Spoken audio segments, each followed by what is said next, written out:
Oui, professeur Franklin Nyamsi, est-ce que vous comprenez quand même que la jeunesse africaine s'identifie plus à Thomas Sankara, a plus de sympathie et d'empathie pour Thomas Sankara que pour Blaise Compaoré, qui pour eux, c'est quand même leur antichrist? Eh bien, je comprends cela parfaitement. Parce que le 15 octobre 1987, moi j'étais en classe de 3e au Cameroun et je me suis parfaitement identifié à Thomas Sankara. J'ai souffert dans ma chair la perte de cet homme qui, sincèrement, aimait l'Afrique. Mais ce qui manque de plus en plus à la jeunesse africaine, c'est la patience d'étudier l'histoire de notre continent. Et quand on étudie l'histoire d'un continent, l'histoire d'un pays, on s'intéresse exactement au discours et aux faits des hommes. Ceux qui feraient l'effort de comprendre ce qui s'est passé au Burkina Faso entre 1980 et 1987 vont découvrir ceci. Le président Thomas Sankara, paix à son âme, est arrivé au pouvoir à la suite d'un putsch effectué concrètement par le capitaine Blaise Compaoré qui commandait alors le camp militaire des commandos parachutistes de Pau, à 100 km de Ouagadougou. C'est le capitaine Blaise Compaoré qui libère le capitaine Thomas Sankara, prisonnier alors de l'armée du médecin commandant Jean-Baptiste Ouédraogo. C'est Blaise Compaoré qui installe Sankara au pouvoir, parce qu'il lui reconnaît la capacité de mieux structurer, de mieux gouverner, de mieux incarner l'unité burkinabé et le projet de société burkinabé que lui. Ça, c'est d'une. La deuxième chose que la jeunesse africaine ignore, c'est que très tôt au cœur de la révolution burkinabé, il va y avoir deux camps.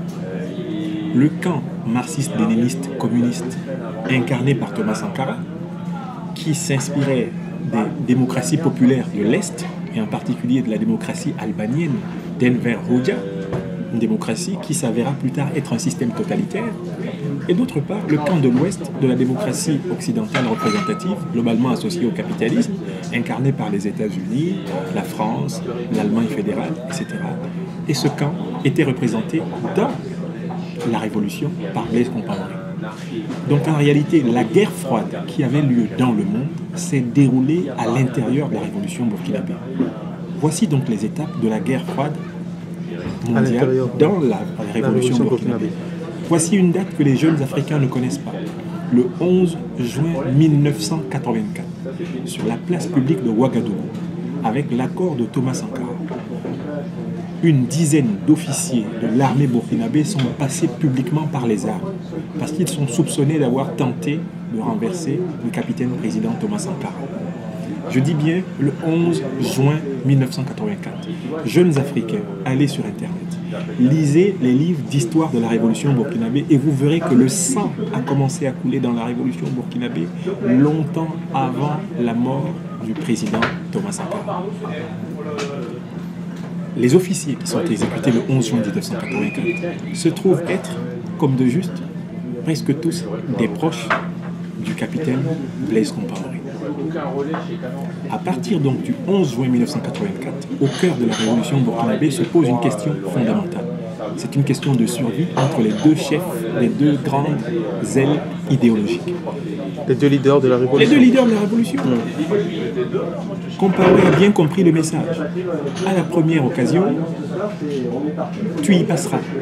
Sankara a bien compris le message. À la première occasion, tu y passeras.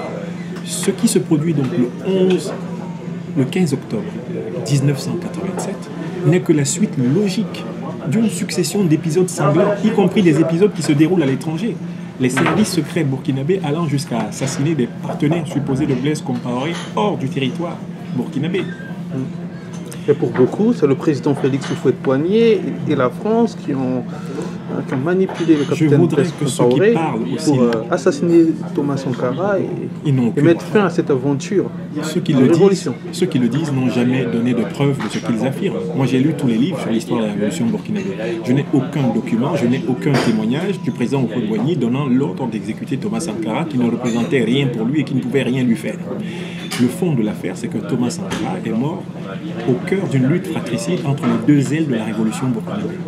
Lui-même avait dégainé le premier, puisque le 11 juin 1984, avec son accord explicite, un tribunal de Ouagadougou exécutait des hauts gradés de l'armée burkinabé en public à Ouagadougou. J'invite les jeunes Africains à ne pas importer les problématiques politiques d'un pays vers un autre sans connaître l'histoire intérieure de ce pays. Blaise Compaoré n'est pas l'homme que l'on croit. Sans doute, il n'a pas le verbe, l'éloquence, la brillance du tribun que fut le capitaine président Thomas Sankara. Mais il a pour lui, à mon avis, ce qu'on peut appeler l'archive, le témoignage de l'histoire. Je vous invite à lire le livre de Valère Sommet. Valère Sommet, c'est un partisan de Thomas Sankara, qui d'ailleurs a vécu comme réfugié politique au Congo-Brazzaville. Il a écrit un livre sur la révolution burkinabé.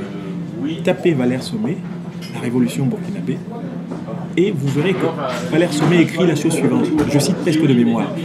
C'est à partir du 11 juin 1984 que le sang commença à couler dans la révolution burkinabé. Blaise Compaoré a été confronté en 1987 à une seule question. Fallait-il que lui meure et que Sankara survive, ou fallait-il en réalité que Sankara meure et que lui survive? On ne peut imposer à personne, confronté à la question de survie, on ne peut imposer à personne de préférer la vie d'un autre à la sienne. Voilà ce que l'expérience m'a appris. Et depuis lors, j'ai appris à ne pas juger des révolutions que je ne connais pas. Merci beaucoup, professeur. Merci.